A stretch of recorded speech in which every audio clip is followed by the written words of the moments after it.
Well, hello and welcome to Stoner Insights, the channel for all your stone thoughts. And today I have one big thing to talk to you about. However, first of all, let me start by saying this. Excuse the clothes, excuse the hair, and yeah, you can't see my pants, so I'm not gonna excuse for them. However, trust me, they are filled with paint, because I just got out of work, had a bite to eat, and basically decided, you know what, I'm gonna roll myself. Alright, here's the deal. I call it a joint, but many Americans would call this a spliff, because this actually has tobacco in it. I started out as a regular smoker before, but that's for another video. However, in this video I wanted to talk to you guys about medical marijuana. And before I'm gonna start talking about that, there's one thing that I have to get perfectly clear. Like, I've did some research, I've compiled some data, and this is my interpretation of that data. Basically, I looked around at like YouTube, and I'm not saying that, you know, it's not any good sources. I mean, just because it's on YouTube, I mean, it's CNN. I have 3 documentaries about weed from Dr. Sanjay Gupta, which is, in my understanding, a very important television doctor in the US. If that's not right, correct me down below. However, I have sources, I have data, I have basically a whole lot, and I wanted to talk about the differences between the medical marijuana in the Netherlands and the medical marijuana in the US. However, everything that I say is my interpretation of the data. Alright? Major disclaimer, I am not backed by any like actual, well, I am backed by science, but you know, it's not like I'm an advocate for medical marijuana group. I'm not you know, I'm not in any way affiliated with either the government or any marijuana legalization groups, right? This is just one guy saying some words. Now that that's out of the way, I'm gonna get a little bit more comfy and basically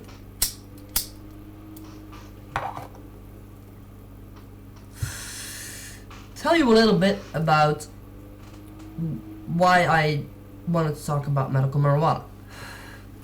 For me, I've been diagnosed with Asperger's syndrome, depression, anxiety disorder, aggression problems. I've been bullied, I've had suicidal attempts, you name it, right?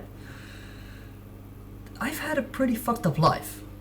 Not to sound like bitchy or anything, or like I'm trying to invoke sympathy. No.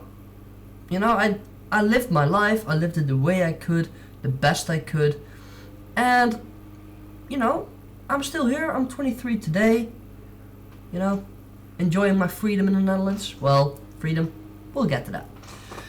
But from the moment I was 8 until about April 7 this year, I have been on several pharmaceuticals. And I'm talking, I can name names, but you know, it's like Dutch names are a little bit different than like American names or anywhere else in the world. So I'm not gonna name names, I'm going to classify them by, you know, their effects. So I've been on risperidone, Abilify, Dipiperon. I've been on 3 antipsychotic medication in my entire life. I'm talking about right now, from the moment I'm 8 until like April 7 this year. 3 antipsychotics. Citalopram, escitalopram. 2 antidepressants. And here's the kicker. For this, I'm gonna name the names: lorazepam, oxazepam, temazepam, and lormetazepam. 4 benzodiazepines. All right. Here in the Netherlands, psychiatrists are very hesitant with prescribing like benzodiazepines because they are highly addictive and they impair everything. Like, all right, this is going to be very personal, but my dad passed away in September 2008, and a couple weeks before he passed away, he got admitted in a hospital in Rotterdam. I live near Eindhoven, which is like near Belgium, and Rotterdam is like sort of in the middle of the Netherlands, like near the ocean. And I found out that, like, you know, something happened, we need to go visit Dad. So, alright, pop a benzo, you know, like, I'm stressing out, I need to calm down, I need a benzo. However, I started to freak out even more because, you know, it's like, oh shit, I could lose my dad, blah, blah, blah. My mind went nuts, right? So, I'm like, okay, one benzo isn't working, pop another one. Not the best of ideas. I mean, it's about, like, with traffic, it's about 2 hours from, like, Eindhoven to Rotterdam. I can't remember any of it. It's like, I was awake during the entire trip because I talked, but I can't remember any of it. So, it impairs me. And that's actually legal. That's pharmaceutical tested, major side effects, but it's legal. Alright.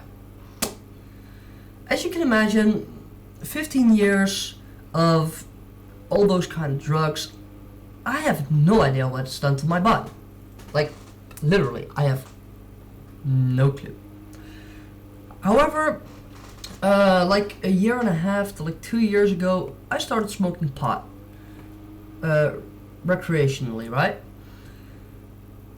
Back then, how do I say this? I noticed that it was having an effect on me that I wanted the medication to have. So basically, just to give you a quick insight, my head is always analyzing everything, like assessing danger, how to handle situations. It's always busy, so I never have a moment's rest, except when I smoke this. Like, you can tell, like, I've been talking for quite a while now, and I've been really animate with my hands and stuff, and my face and gestures and blah blah blah, but I'm calm, I'm relaxed. This I want to talk to you guys because I have something to say, not because, you know, I need to get something out of my head because it's like too busy. That's a major difference for me. So right now I'm in the process of getting medical marijuana. It's still, you know, not sure, but I have good hopes. However, I started looking in basically into the medical marijuana of the Netherlands. And the reason I did this was I have a lot of friends in like the US, and they've always talked about like getting different kinds of medical marijuana from dispensaries, which is basically sort of like the coffee shops right here, only you don't need to have like a medical permit. So that's the closest comparison I can find between like a coffee shop and a dispensary. However, the place where I live only has one coffee shop, and sorry, shitty quality. Shitty quality. Not my thing. So I was like, okay, so if I get it medicinal, medically, what options do I have? So I started looking into it. Turns out the Dutch government has issued one permit to a company that is like, how do you say that? Advanced enough to produce marijuana in the safest way possible. So like everything is completely automated, like temperature, moisture in the air. It's all getting checked, like THC levels are pretty constant, like all that sort of stuff. So it's treated like every other medication on the market, which is good. I don't mind that. However, they have 4 options. Well, 5 since recently. And I'm sorry, but with the evidence that I have, that I'm going to give you in a minute, I just don't think that's enough. More so, the coffee shops have a very particular set of rules. Like not the coffee shops themselves, but the laws regarding them. So basically what that means is they're allowed to sell it. They have to tax it, like, they have to pay taxes over it. But they're not allowed to have anything in like a stock, or they're not allowed to purchase it. Basically, the government is taxing something that legally cannot be grown, cannot be carried, cannot be consumed, or cannot be transported. Had that already. Sold.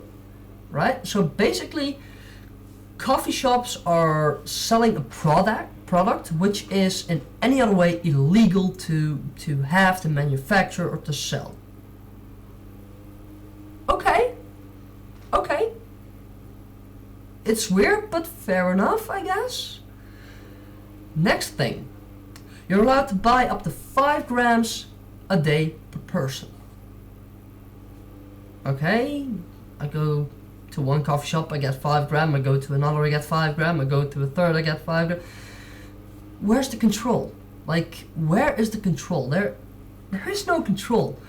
No quality control, no control who buys it, how much they buy it. What? I don't get it. However, a similar situation is happening in America. And the reason I'm saying this is because of the dispensaries.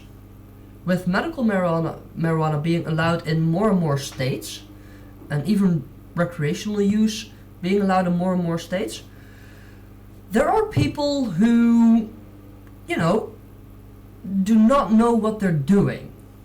Basically, they're growing a plant, and they do not know the full effects that the plant can, induce. Which is kind of dangerous. Not saying it's going to be like super dangerous, like it can kill you, but it can give people some bad experiences, which is not good.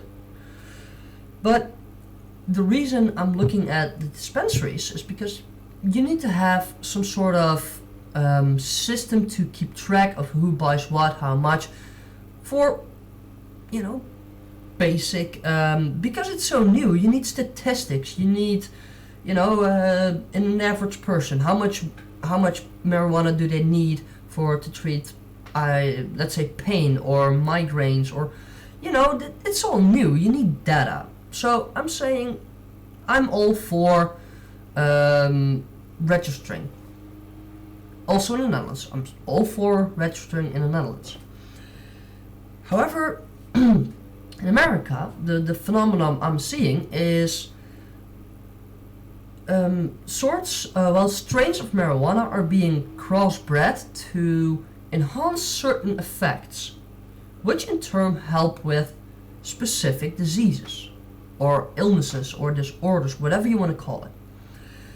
Which means, this basically started with Charlotte's Web, if I'm not mistaken, but correct me if I'm wrong. By the way, if you think I'm wrong on anything, correct me down below. However, Charlotte's Web was designed for a little girl by the name of Charlotte who needed marijuana with a high CBD percentage. So, they created that. And I'm like, okay, let's see if that happened more. Turns out it has. A company called Kuzman Genetics in Los Angeles, if I'm not mistaken. Aaron Justice is the, I think, owner or CEO or founder or whatever, anything, very high position in the company, possibly even starting it. I don't know that for sure. But he set out, he heard about a story from an autistic boy who was on the verge of death because he was malnourished. Not that his mom couldn't afford it, but, sometimes with autism, your senses are so scrambled up. Like for instance, for me, it's a very small thing, but wet cardboard, I nearly vomit when I touch it. It's like, I don't know why it elicits such a strong reaction within me. It just does. I can't explain it. I have no rational explanation, but it does. I think maybe that's the same with that autistic boy. Something to do with the food, the texture, the taste, the flavor, whatever. It just elicited a very strong reaction. So he didn't eat, became malnourished. Now, the company Kusman Genetics basically set out to create a strain of weed, a strain of marijuana, which is, was perfect for him. And they succeeded. They called it Joey's strain. And truth be told, I honestly believe that I have more trust in that particular strain, for instance, like Joey's strain, as the treatment for my autism, and not even my autism by itself, but also my anxiety, my depression, my anger management issues. That all stems from the fact that I have autism. I'm not saying it's affected by my autism, but because of my autism, I was the weird kid. But because of that, I got bullied. That's where it stemmed from.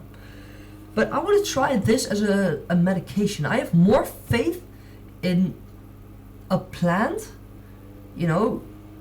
grown halfway across the world, than in years and years of studies to chemicals.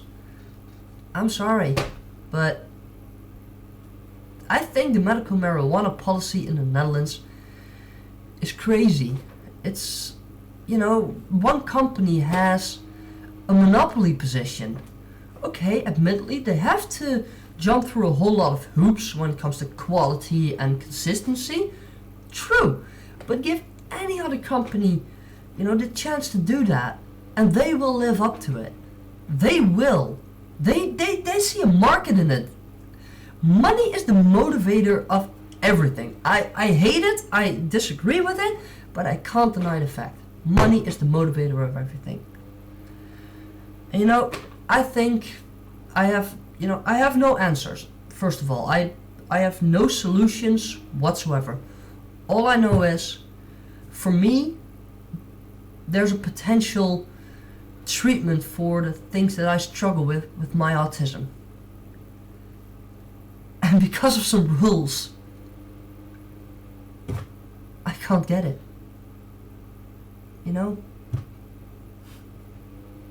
It sucks.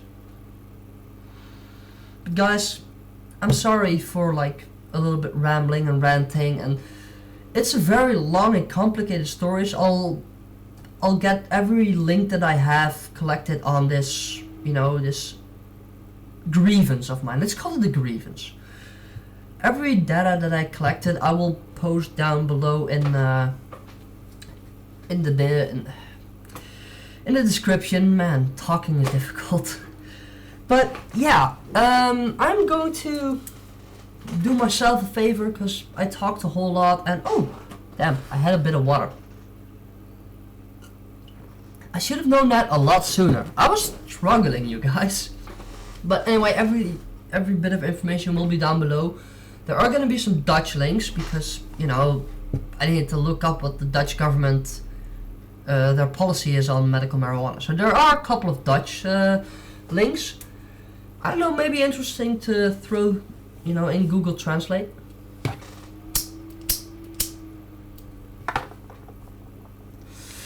If you want to know more about the drug policy here in the Netherlands, or you can just leave me a comment down below and I'll be happy to answer any questions to the best of my ability. I'm not saying I know everything, but I have a computer, I can look it up, I can translate it. Not gonna be an issue, trust me. So guys, I'm gonna take one last puff, and then I'm gonna end the video.